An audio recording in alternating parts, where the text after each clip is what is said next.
Doctor ortho Ayurvedic oil और capsule, अब दर्द भी घुटने टेकेगा।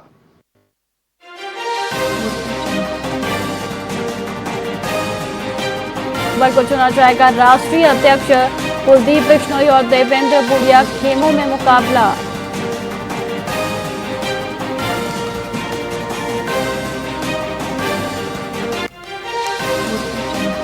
कांग्रेस प्रदेश प्रभारी संजय दत्त कल से रेवाड़ी दौरे पर 2 दिवसीय प्रवास कर करेंगे संगठन की समीक्षा। प्रदेशाध्यक्ष राव नरेंद्र सिंह भी रहेंगे मौजूद।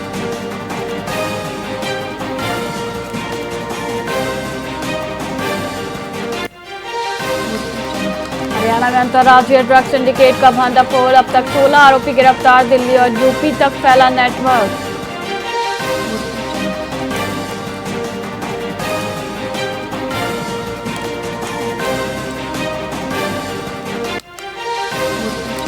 पंचकूला कोर्ट परिसर को बम से उड़ाने की धमकी के बाद पुलिस प्रशासन में हड़कंप मचा। कोर्ट परिसर में सुरक्षा व्यवस्था की गई कड़ी।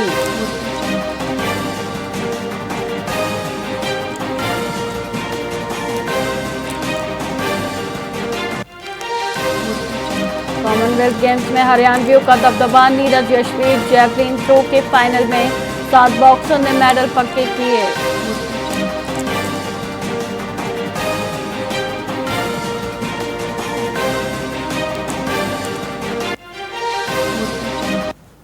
नमस्कार, आप देख रहे हैं वीआईपी न्यूज और मैं हूं आपके साथ वैशाली श्रीवास्तव। आइए रुक करते हैं खबरों की ओर।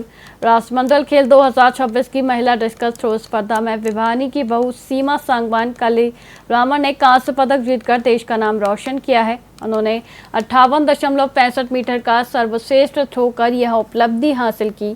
सीमा के ससुराल में खुशी की लहर दौड़ गई, जहाँ परिजनों ने लड्डू बांटकर जश्न मनाया। ग्रामीणों ने उन्हें युवाओं के लिए प्रेरणा बताया। सीमा ने मातृत्व और कोरोना काल के दौरान भी अभ्यास जारी रखा। उनका अगला लक्ष्य एशिया कप और फिर ओलंपिक में पदक जीतना है। उनके पति रविंद्र ने उनकी जीत में अहम भूमिका निभाई।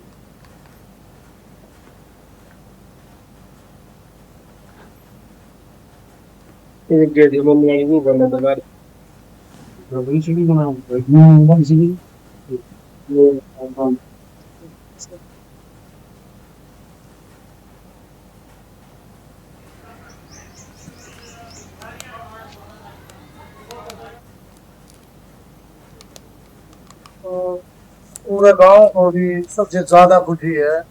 कितनी व्यक्ति से ज्यादा मतलब है, ये सबसे बड़ी अपनी बेटी से ज्यादा मानना। और अपने पूरे भारत में फिर हरियाणा, फिर भिवानी, फिर गाँव गिनो, पूरा गांव में खुशी का माहौल है। सारा गांव में बहुत बहुत बढ़िया। और अपनी तरफ से सारा गांव बधाई दे रहा है। ऐसी बेटी मिला हमने, और बेटी मेडल गोल्ड मेडल लेके आए हमारे।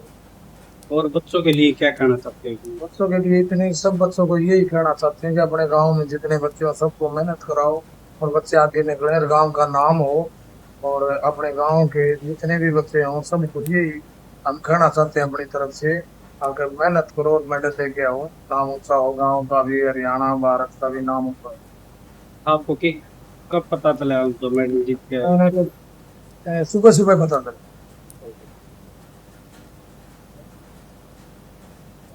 क्या कहना चाहते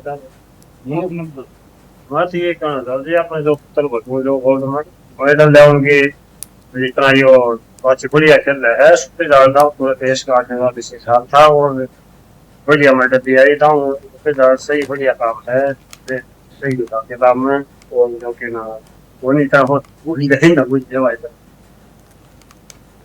नशा तस्करों और अपराधियों पर नकेल कसने के लिए फरीदाबाद पुलिस ने युद्ध स्तर पर अभियान चलाया। राजीव कॉलोनी में अपराध शाखाओं द्वारा बड़े पैमाने पर कॉम्बिंग और सर्चिंग अभियान चलाया गया, जिसका नेतृत्व सहायक पुलिस आयुक्त अमन यादव ने किया। इस महाअभियान में 100 से अधिक पुलिसकर्मी, डॉग स्क्वाड, कमांडो और महिला पुलिसकर्मी शामिल थे। अभियान के दौरान कई संदिग्धों से पूछताछ की गई और 2-3 संदिग्धों के पास मादक पदार्थ मिलने की आशंका है।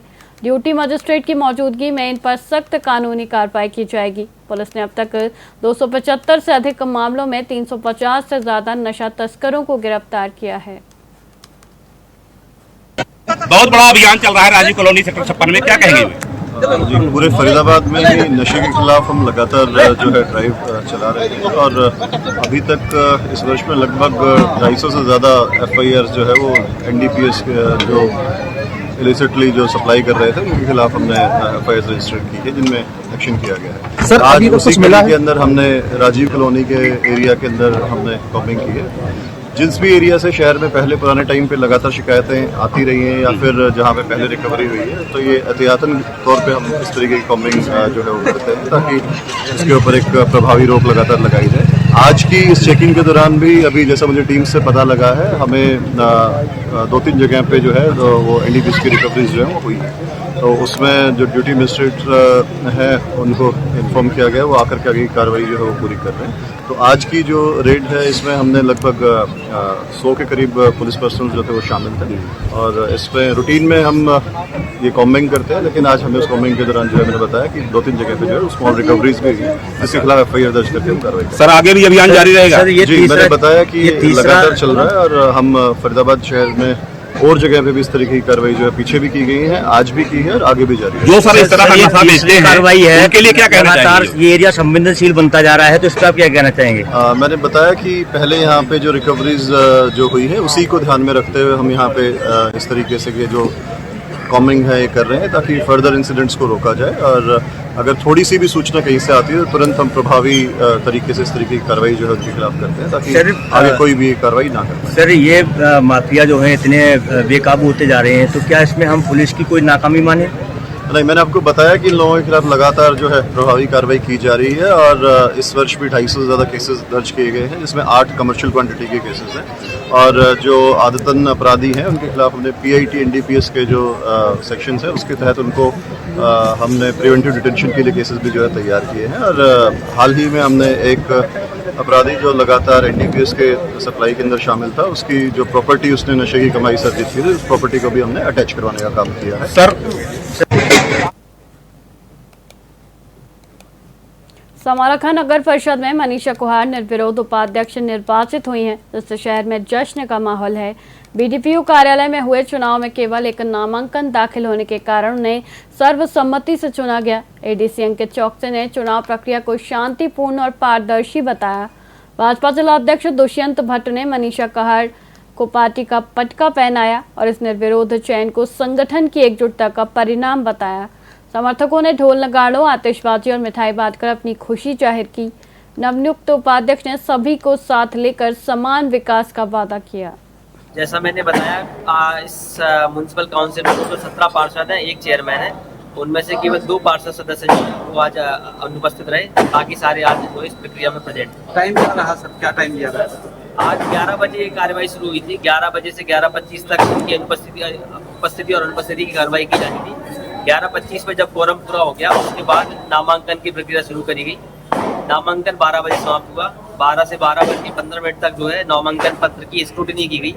12:30 बजे तक जो है नामांकन पत्र वापस लेने का समय था और क्योंकि 12:30 बजे नामांकन पत्र जब वापस लेने का समय पूरा हो गया तब एक ही वैध नामांकन हमारे पास था। उसके आधार पर जो है उनको निर्विरोध निर्वाचित घोषित किया गया। किसको बनाएंगे? श्रीमती मनीषा देवी, उपायुक्त महोदय के कार्यालय।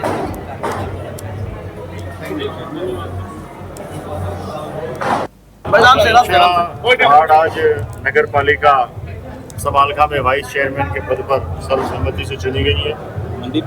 हम सब भारतीय जनता पार्टी की ओर से इनको शुभकामनाएं देते हैं और नगर पालिका चेयरमैन अशोक कुशल, वाइस चेयरमैन मनीषा जी मिलकर इस नगर पालिका के विकास के लिए सभी पार्षदों को साथ लेकर काम करेंगे, ऐसी उम्मीद और भरोसा हम आप बस समालखा की जनता को देते हैं। Thank you. बताएं, आज जो जीत हुई इसको कैसे देखते हैं आप? यार इनको कमान निकल गया भाई। कार्य करेंगे। धन्यवाद। आप कहाँ से, आप बताओ पूरा संक्षेप में बताइए कि भाई कितने वार्ड नंबर 9 से पार्षद हैं वो निर्विरोध।